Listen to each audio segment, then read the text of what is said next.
Thank you for purchasing the Quality Wings Ultimate 757 collection.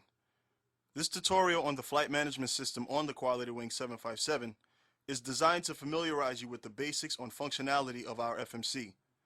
So there is no confusion, I will refer to the flight management system as the FMC from this point forward.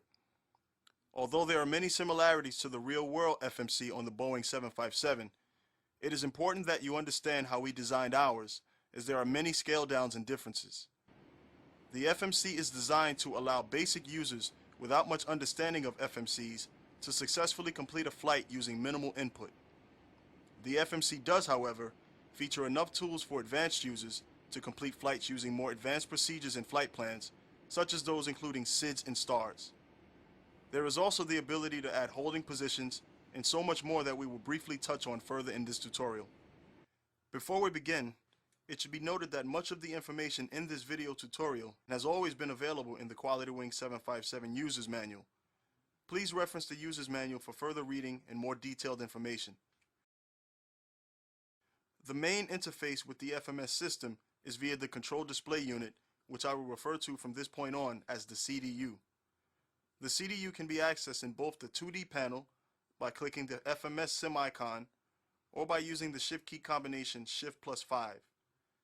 In the virtual cockpit, click on the display window of the CDU to open up a pop-out of the CDU or use the same key combination used in the 2D cockpit. The CDU consists of the display window, 12 line select keys which are labeled 1 through 6L top to bottom on the left of the display window and 1 through 6R on the right side of the display window, the function and execute keys, and the alphanumeric miscellaneous keypad. Please note that the ATC and FMC COM buttons are inactive. Now let's take a look at the CDU window display area and line select keys. When you load the Quality Wings 757, the CDU starts on the ident page. The ident page will be explained in just a bit. I will select the index page to better give you an understanding of the line select keys and CDU display window components. The index page offers 11 options. On the left side of the screen is ident, position, performance, takeoff, and approach. The right side options are nav data, flight plans, load ATC route, load panel, save panel, and save flight plan. Notice that all of the options are directly in line with the line select key. The line select key used to select ident is 1L, where approach would be 5L. On this page, 6L is unused, so clicking it won't do anything. On the right side of the screen, to select nav data, we would select line select key 1R. Line select keys are useful for selecting pages or for selecting different options on a given page. At the very bottom of the CDU display window is an area called the scratch pad. Whenever you enter information using the alphanumeric or miscellaneous keys, it is shown on the scratch pad like so. To clear information on the scratch pad, use the clear key. You can click clear slowly or hold it to erase information quicker. It is also possible to copy information to the scratch pad, which we will see later. Now let's take a more in-depth look at the different items available on the index page. First, the ident page. As previously mentioned, the ident page is the first page that you will see when you load up the aircraft. Ident stands for identification. Notice next to the ident title you will see 1/1. This means that there is only one ident page. Had there been more than one ident page, we would use the next page function button to navigate through the different pages. We will see other CDU function pages which have multiple pages later on. The model shows which model you have loaded. Right now, we have a 757-200 loaded. You can see 757-200, 757-300, or C32A depending on which model you have loaded. Freighters will show as 757-200. For the engine types, you will see either RB211 or PW2043, depending on whether or not the aircraft loaded has Rolls-Royce or Pratt & Whitney engines. Nav data shows the current AIRAC cycle. The aircraft comes loaded with an older set of data from Navigraph. You will need to create an account with Navigraph or an equivalent nav data provider for the most up-to-date information. Active shows the date associated with the current nav data cycle. OP program shows the current version of the Quality Wing 757. What we are looking for is in parentheses.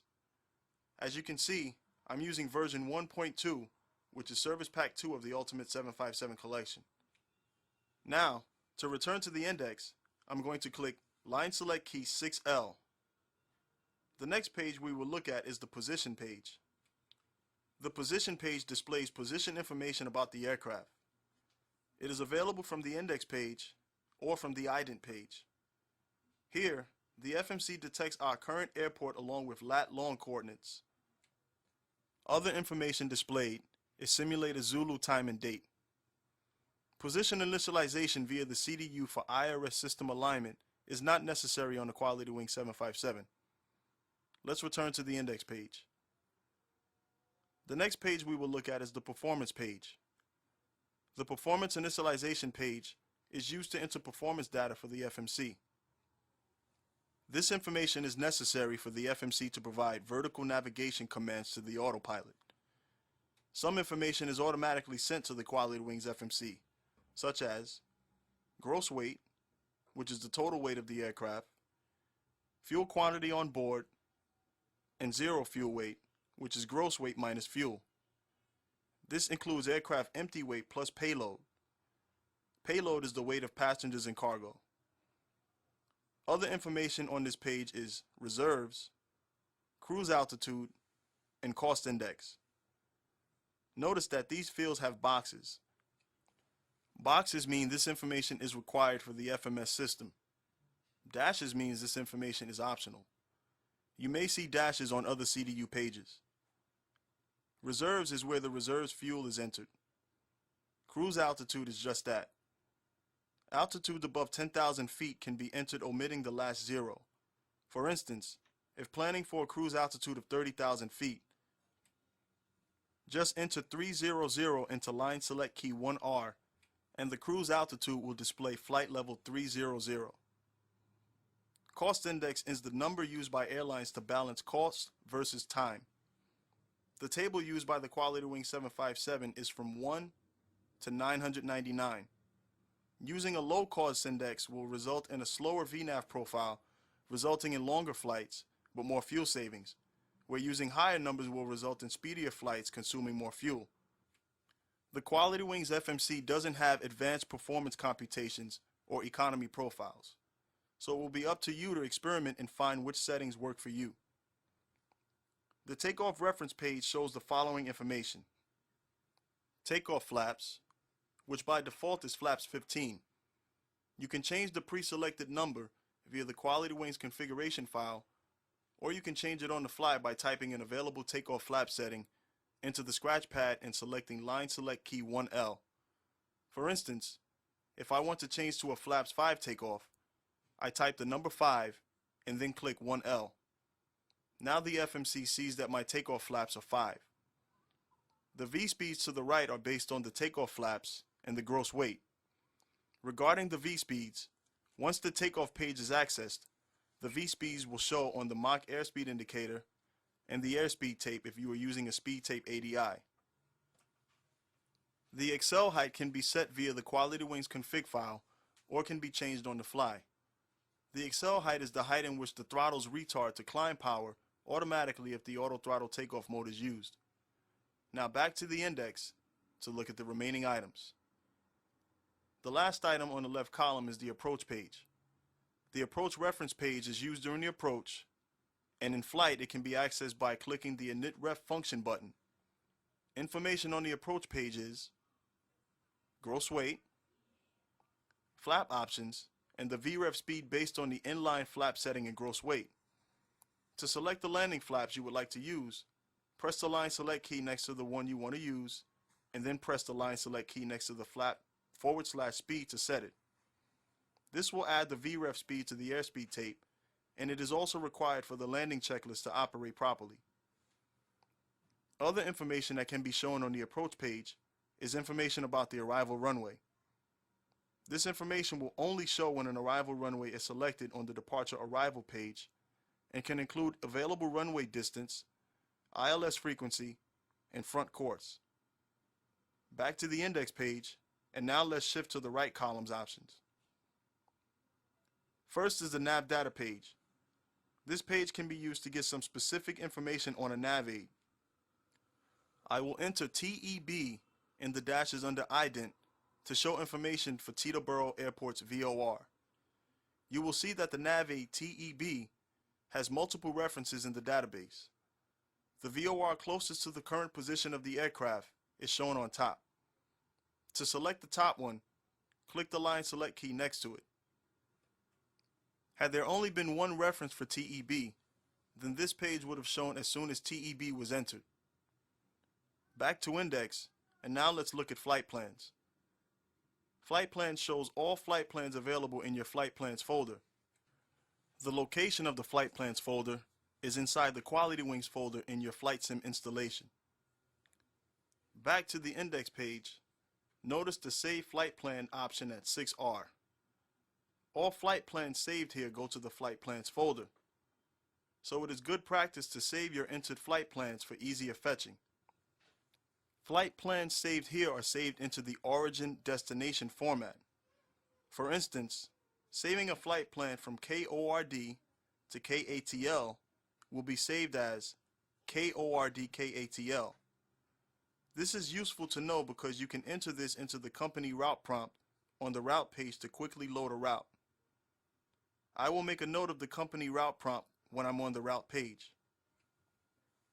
Back at the index, load panel and save panel prompts are used to load and save panel states. Panel states are saved into the panel states folder in the Quality Wings folder. The last available prompt on the index page is load ATC route. I skipped over this one because I will now show you the easiest way to create and load a flight into the FMC. I will go through the entire pre-flight flow, and then I will take off to show you the remaining pages and functions available on the CDU. I've already created a flight using FS Default Flight Planner. This flight is from San Francisco, California to Los Angeles, California. I am starting my flight at gate 34 under instrument flight rules using high altitude airways at a cruise altitude of 19,000 feet. The load ATC route prompt will import the active FS Planner route that I've created. Not only will this allow the FMC to direct the autopilot via LNAV and VNAV, but it will also allow the FMC to be in sync with the flight sim ATC should you use it.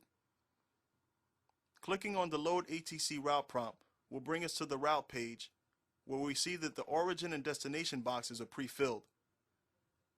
Route uplink OK shows on the scratch pad and activate shows at prompt 6R.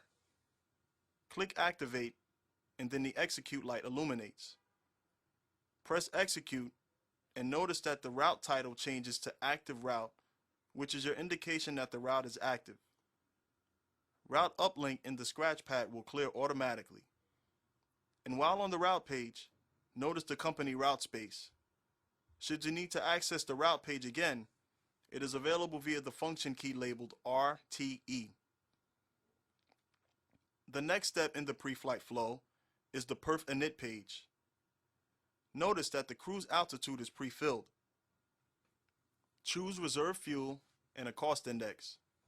When all information is entered, active performance init changes to mod performance init and the execute light illuminates.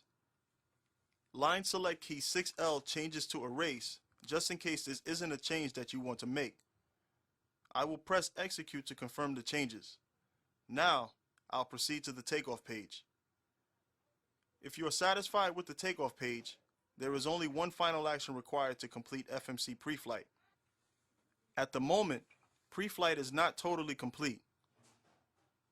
Notice pre-flight complete does not show at the bottom of the takeoff reference page. The action required to complete pre-flight is to set the departure runway. Select the departure arrival key next to the route key. This brings us to the departure arrival index page. Select key 1L to display the list of available runways at the departure airport. Runways are in the right column.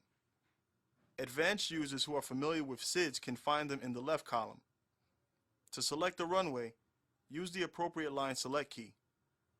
Select will show next to the selected departure runway. Execute also illuminates. Press it to confirm the change. Select becomes active. As I briefly mentioned earlier, this page is also used during approach for the arrival runway. Navigate back to the takeoff page and we see that it says pre-flight complete.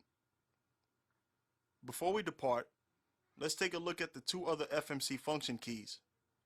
First, VNAV. Clicking the VNAV key opens the first of three VNAV pages, the climb page. You can tell there are three pages because it says 1 of 3 to the right of climb. Information available on the climb page are cruise altitude, selected speed for the climb, and the speed altitude restriction for the climb. Regarding the selected speed for the climb, the FMC uses airspeed up to 29,500 feet, where it switches to Mach. These values can be changed on the fly. To change selected speed for climb, enter the new number airspeed or Mach number. You can enter Mach only by using the / key prior to the desired Mach number. Any changes need to be executed for them to take effect. Transition altitude can also be changed. Use the Next Page button to access the VNAV cruise page. Information on this page is cruise altitude, target speed, and actual winds. Additional information that can be displayed on this page are some of the config options for the FMC. Currently, I have the pause at top of descent and arm one-time sim rate at top of descent options in my QW config file. 1 times top of descent is already armed. I will arm pause at top of descent by using line select key 4L. Use the Next Page button to access the VNAV descent page. Information on this page is end of descent altitude and altitude at destination, target speed, and speed altitude restrictions. The last page we will look at on the ground is the legs page. The legs page shows the waypoints for the loaded flight plan.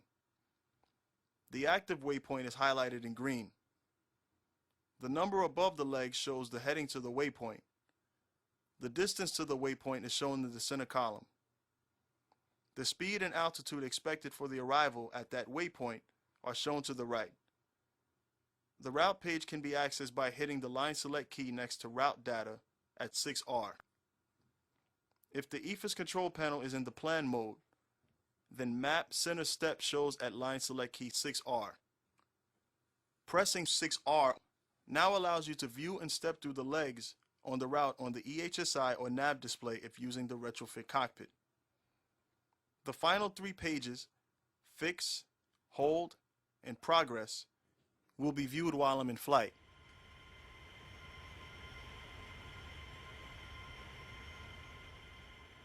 First, the Fix Function page. The Fix page is accessed via the Fix Function button. 2 identical Fix information pages are used to create fixes and waypoints for the HSI. Please reference the user's manual for more detailed information on this page. The Holes page is accessed via the Holes button. Holes allows you to put the aircraft into a holding pattern. More information on holes is available in the user's manual, but basically there are 2 types of holes you can perform: a hold at your present position and a hold at a specific waypoint in your flight plan. When you access the Holes page, a list of the current legs is shown. Use the line select key to select a fix to hold at and enter it at line select key 6L. A page will come up showing you the details of the hole. A similar page comes up for holes at present position. The difference is present position creates a new waypoint within the flight plan instead of using an existing one on the plot. Use the exit hole prompt to exit the hole. Please note that it may be necessary for you to exit VNAV to put the aircraft in autopilot speed mode which corresponds to the best recommended speed for the hole. Do not forget to activate VNAV once you exit a hole. The final page is the progress page. This page is informational only. It shows you an overview on both LNAV and VNAV. The top line shows your last crossed waypoint, the altitude that the waypoint was crossed, time crossed, and the fuel situation. The next line labeled TO is the next waypoint, distance to that waypoint, estimated time of arrival at, and estimated fuel at that waypoint. The next line shows the same prediction for the destination. Current winds and current fuel quantity are also displayed. We do hope to make a more advanced tutorial at some point, but we hope you've enjoyed this one. Thank you for watching, and thank you for purchasing the Ultimate 757 collection.